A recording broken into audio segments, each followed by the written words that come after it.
শুধু বিশ্ববিদ্যালয়ে চাকরি করবো বলে এত জেদ করছোই বা কেন? তোমার কি মনে হয় সুধাই সোনাবাবু আছেন বলে আমি এখানে পড়াইতে চাই? না সৌম্য, আমি জীবনে আরো বড় আলোর পরিচিতি চাইতে চাই। আর তালিকায় এই ইন্টারভিউ দিতে গেছিলাম। বড় আলো কি শুধু বিশ্ববিদ্যালয়তেই আছে, অন্য কোথাও নেই? তর্ক করুন না সৌম্য। একজন একাডেমিশিয়ানের কাছে না এই জায়গাটা বড় স্বপ্নের, বড় কাঙ্ক্ষিত জায়গা। এখানে ব্যক্তি মানুষ অপেক্ষা অনেক বড় প্রতিষ্ঠানের মর্যাদা। কিন্তু তুমি তো এখন সেরকম টাকাও পাবে না। দেখো সৌম্য, কামখান যে হইবই তেমন কোনো কথা নাই। আমি ধৈর্য লইতেছি, ফল ভালা আশা করতেছি হইয়া যাইব। আর যদি না হয়ও, সৌর্য নিশ্চয়ই চেষ্টা করবে। না, তিনি তেমন মানুষ না। আর তাছাড়া আমি কোনো সোর্স লইয়া কিছু পাইতে চাই না। কিন্তু তোমার সঙ্গে কালকে যে সৌর্য দেখা হয়নি সেটাকে তুমি বলতে পারো? কি আশ্চর্য সৌম্য, আমি তাকান করতে যাবো? তার ডিপার্টমেন্টে লোক নেওয়া হইতেছে। তিনি তো বিভাগীয় প্রধান, ইন্টারভিউ বোর্ডে তো তিনি নিজেই ছিলেন। ও, তাহলে তো সোনায় সোহাগা। মানে মানে মানে আমি লিখে দিচ্ছি যে তোমার চাকরিটা হয়ে গেছে, মানে খুব শিগগিরই পার্মানেন্ট হয়ে যাবে। সূর্য চেষ্টা করবে তো, চেষ্টা করতে হবে না? তা না হলে নিজের কাছের মানুষকে, মনের মানুষকে ধরে রাখবে কি করে? সৌম্য প্লিজ, সোনাবাবু নামে তুমি এই সকল কথা কইও না। বাবা, একদম ভালো লাগছে না না শুনতে। প্রাণের মানুষ সম্পর্কে বলেছি বলে। সৌর্য তো তোমার কাছে ভগবান, আর আমরা হচ্ছি সব নরকের কীট। কি ভাবো তুমি ওকে? কি মনে করো তুমি okay? Soumya, shut up, shut up. তোমরা আমাকে শিখণ্ডি রেখে তুমি তোমার পুরনো প্রেমিকের সঙ্গে একই রকম সম্পর্ক বজায় রাখবে। আই বস তো, আই বস মানে তোমার আর আমার সম্পর্কটা সবার কাছে একটা আই বস। সৌম্য তুমি নিজের এত নিচে নামাইও না সৌম্য। রাখো রাখো রাখো। তোমাদের মতন মুখোশ পরা মানুষদের আমি খুব ভালো করে চিনি। তোমরা কিরকম বলো তো? তোমরা না ভেতরে ভেতরে নোংরামি করো আর বাইরে সাধু সেজে ঘুরে বেড়াও। ভাবো যে তোমাদের নোংরামিটা, তোমাদের এই মুখোশ পরা মুখটা কেউ টেনে ছিঁড়তে পারবে না। সৌম্য, সৌম্য দোহাই তোমার, তুমি থামো এবার এই প্লিজ। শোনো, ওই চাকরিটা কিন্তু তোমার করা হবে না। চেষ্টা করো না, ওই চাকরিটা তুমি করবে না, ব্যাস। ও, এই জন্যই তো একটু আগে বলছিলে যে আলাদা থাকবে, আলাদা হয়ে যাবে। তলায় তলায় প্ল্যান করেছো তো, আলাদা থাকার বন্দোবস্ত করেছো যাতে সৌর্যের সঙ্গে অবাধে মেলামেশা করতে পারো। আচ্ছা রঞ্জা, তুমি এটা ভেবে দেখেছো যে তোমাকে লোকে কি বলবে? মানে তোমাকে লোকে কি বলতে পারে সেটা অনুমান করেছো?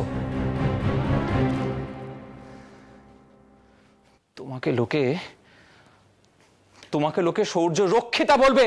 সৌম্য, চিৎকার করে কোনো লাভ নেই। আগামী দিনে এটাই হবে তোমার পরিচয়।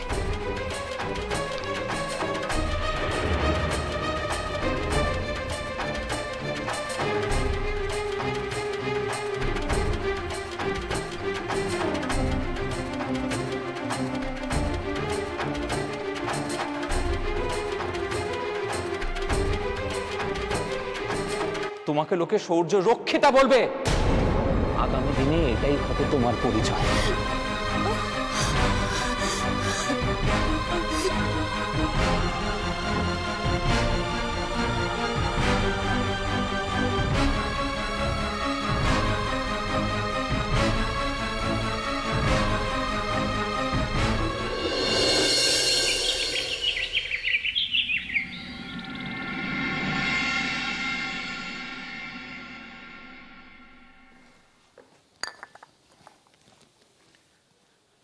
তোমার পেপারটা হয়েছে বাবা?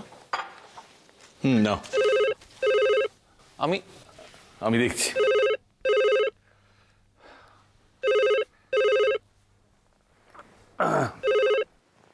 হ্যালো। নমস্কার। হ্যাঁ নমস্কার। এই নাম্বারে কি কিরণবালা খাতুন বলে কেউ থাকেন? হ্যাঁ থাকেন। সৌম্য, এই রঞ্জার ফোন ওকে ডেকে দাও। আপনি কে বলছেন? আমি বিশ্ববিদ্যালয় থেকে বলছি, অপূর্ব ঘোষ। সৌম্য, রঞ্জাকে ডাকো, বিশ্ববিদ্যালয় থেকে ফোন করছে। কি ব্যাপারে একটু বলবেন? ওর বাড়ির অ্যাড্রেসটা কনফার্ম করছিলাম। একজন একটা রেজিস্ট্রি চিঠি নিয়ে যাবে তো, তাই। এক মিনিট সৌম্য, ডাকো না। রঞ্জা, সেটা তো আমিই বলে দিতে পারি। হ্যাঁ হ্যাঁ, বলুন বলুন বলুন বলুন। 3/1 মহেন্দ্র দত্ত লেন,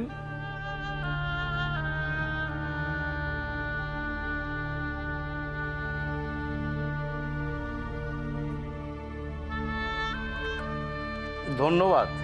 আচ্ছা কি ব্যাপারে চিঠি আপনি জানেন? উনি বিশ্ববিদ্যালয়ে জয়েন করবেন, তারই চিঠি। পরশু থেকে ওনার জয়েনিং। আচ্ছা রাখছি তাহলে, নমস্কার। নমস্কার। কে বাবা? বিশ্ববিদ্যালয় থেকে তোমার অ্যাড্রেসটা কনফার্ম করছিল। নিশ্চয়ই ও চাকরির ব্যাপারে। হ্যাঁ, ও চাকরিটা হয়ে গেছে, পরশু জয়েনিং। কাল আসবে বলল চিঠিটা।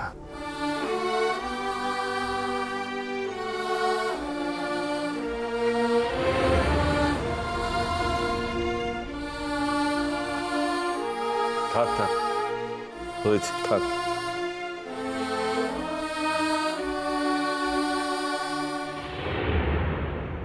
বাবা,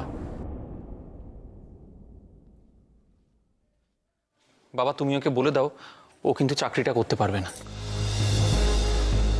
দেখো, এই ব্যাপারে অনেক কথা বলা হয়েছে, আমি আর কথা বলতে চাই না। তুমি কথা বলতে চাই না মানে? তুমি ওকে বলে দাও চাকরিটা করতে পারবে না। ও যদি করে আমি কিন্তু অনর্থ করব। অশান্তি এমন চরমে উঠবে যে অশান্তি কি এখনই কিছু কম হইতেছে? অশান্তিরে আমি আর ভয় করি না। রঞ্জা, বাবা, এই চাকরিখান কেউ আমার দয়া করে দেয় নাই। আমি আমার নিজের যোগ্যতা যখন এই চাকরিখান পাইছি, তখন এই চাকরিখান আমি করুমি। আমি তোমাকে এই চাকরিটা করতে দেব না, কিছুতেই করতে দেব না।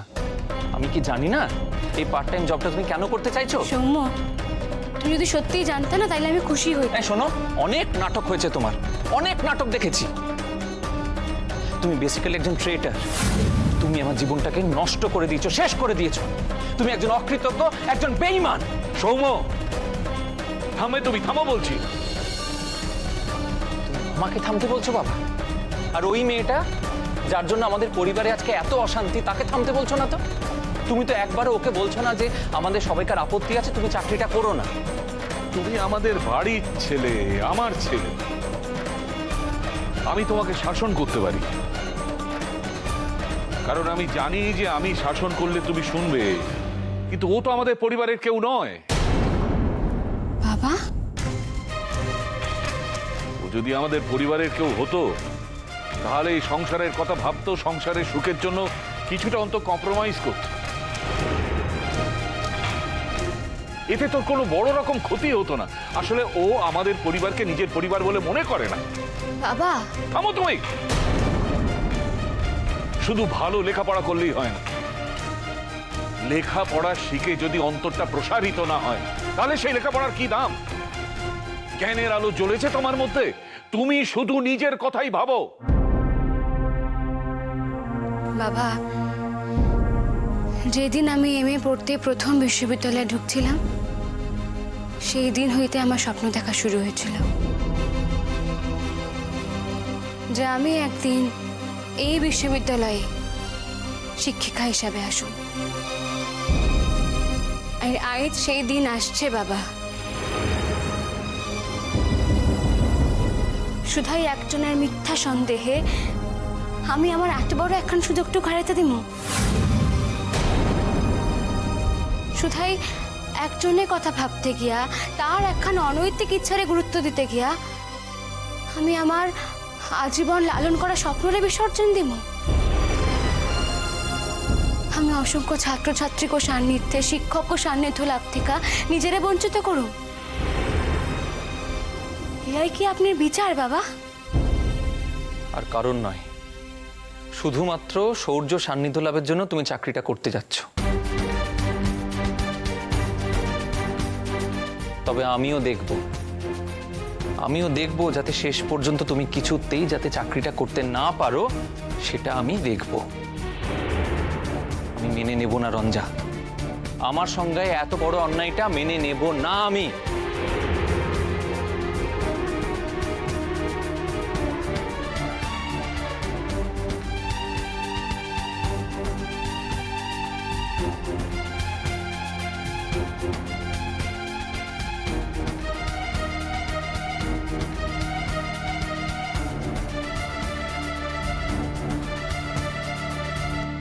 তাহলে কি ভাবছো তুমি? সিদ্ধান্ত তো তুমি নিয়েই ফেলেছো, যা করবার তাই করবে।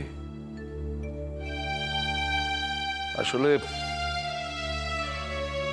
ছেলেটা তোমার উপর সব কনফিডেন্স হারিয়ে ফেলেছে, সেটা যে কোনো কারণেই হোক। আর এর পেছনে যে তোমার কোনো ভূমিকা নেই সেটা তো তুমি বলতে পারো না। আচ্ছা, তোমার কি উচিত ছিল না ছেলেটার কনফিডেন্স ফিরিয়ে এনে তারপর চাকরিতে জয়েন করা? বাবা, এআই লইয়া আমি আগে অনেক ভাবছি, আর ভাইবা এয়া দেখছি যে আমি যদি ওখানে চাকরিখান ছাইরাও দিই, তাহলে হয়তো সৌম্য কিছুদিনের লিগা শান্ত থাকবো, কিন্তু এরপর সে আবার অন্য ইস্যু লইয়া অশান্তি শুরু করবো।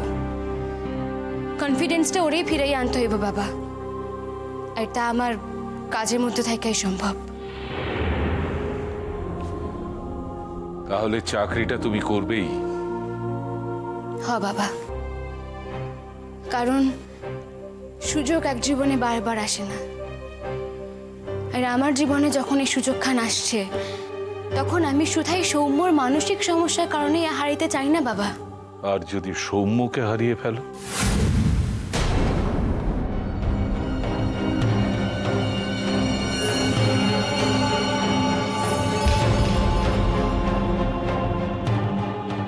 এরপর সৌম্য যদি তোমার সঙ্গে থাকতে না চায় রঞ্জা,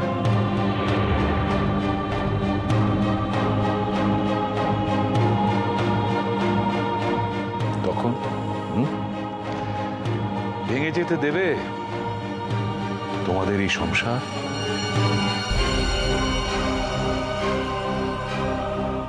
আমি এই চাকরিখান না করলেও সৌম্য যে ভবিষ্যতে আমার লগে থাকতে চাইবো, সেই গ্যারেন্টি কি আপনি দিতে পারেন বাবা?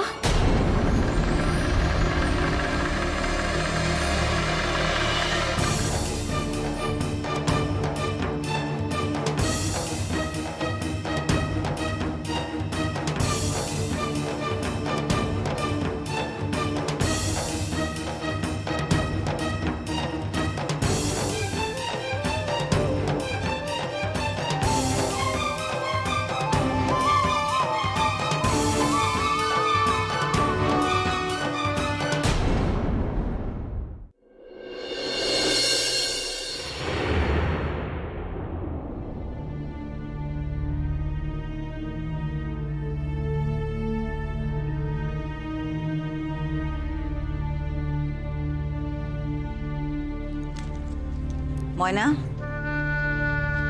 তোমাকে না কতবার নিষেধ করেছি যে এই অবস্থায় জলের বালতি, কলসি সমস্ত তুলবে না?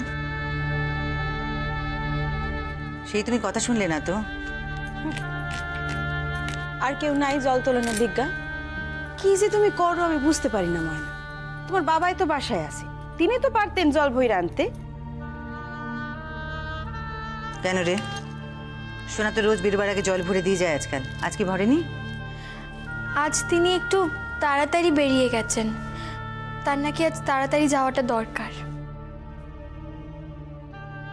কেন শোনা ছাড়া কি আর জল তোলনের অন্য লোক বাসায় নাই, নাকি অন্য কারো জল তোলা তোমার পছন্দ না? কোনটা? তা না বাবা, আপনার ছেলে তো এত বছর চাকরি করার পরও আমাকে নিয়ে অন্য কোথাও থাকার জায়গা পেল না কো। তখন এ বাড়ির আর বউরা যেমন করে বাঁচে, আমারও তো তেমনভাবেই বাঁচা উচিত বই কি। ব্যাস শুরু হয়ে গেল তোমার কথা। কথাগুলি যে কারে কও তা তো বুঝি না। আরে বাবা, সোনা তো আর তোমার রাখনের মালিক না। আমরা বাইরে উঠি নাই তাই যাই নাই। আমি তো আমার স্বামীকেই কথাগুলো বলবো মা, আমি তো আর অন্য কাউকে বলতে যাব না কো। ছোট চুপ কর তো, ও ভালো কথা বোঝার মেয়ে না, ছেড়ে দে। কথাগুলি তোমার ভালা লিগাই কইতাছি ময়না। চক্ষু বুঝা থাকতে পারি না দেখাই কই ময়না, নাইলে নাইলে কইতে যাইতাম না।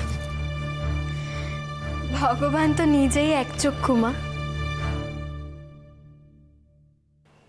তিনি যখন আমার ভালো করেননি কো, তখন আর আপনারা আমার কি ভালো করবেন? শোনো ময়না, জীবনের অন্য যে কোনো অবস্থার থেকে এই অবস্থার লগে একটা পার্থক্য আছে মা, সেটা বুঝলে না?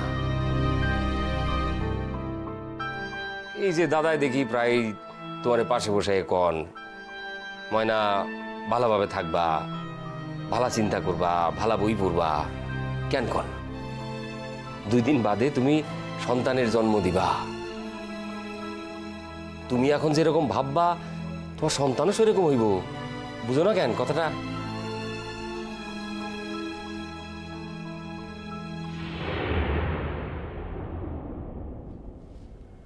ময়না দেবী,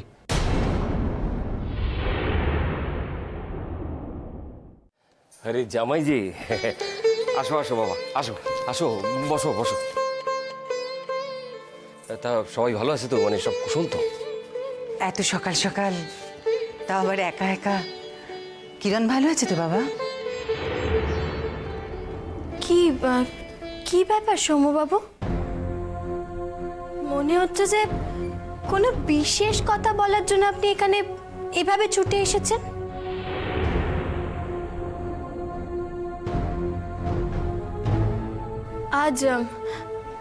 আজ অফিস যাননি কো? আপনি যাতে আমাদের বাড়ি যাওয়ার সুযোগ না পান, তাই আমি এসেছি এখানে ময়না দেবী। ঠিক বুঝলাম না বাবা, কি কি হয়েছে? আপনারা কি জানেন সূর্য রঞ্জাকে বিশ্ববিদ্যালয়তে একটা চাকরির বন্দোবস্ত করে দিয়েছে?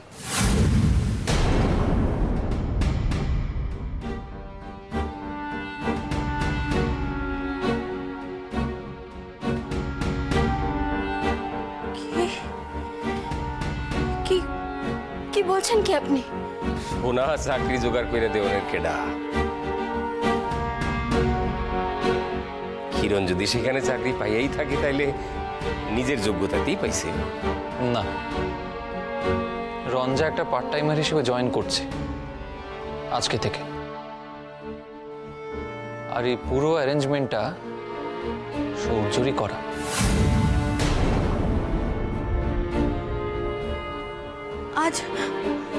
আজ থেকে জয়েন করছে? হ্যাঁ ময়না দেবী। ময়না দেবী, এর আগে আপনি আমাদের বাড়িতে গিয়ে আমার বাড়ির লোককে বলে এসেছিলেন যে রঞ্জা নাকি আপনার সংসার ভাঙছে, আপনার স্বামীকে সব ব্যাপারে জড়াচ্ছে, তিনিও থাকতে বাধ্য হচ্ছেন। আমি এগুলো অস্বীকার করছি না, তবে পুরো ঘটনাটা কিন্তু শুধু যে একদিক থেকেই ঘটছে তা নয়।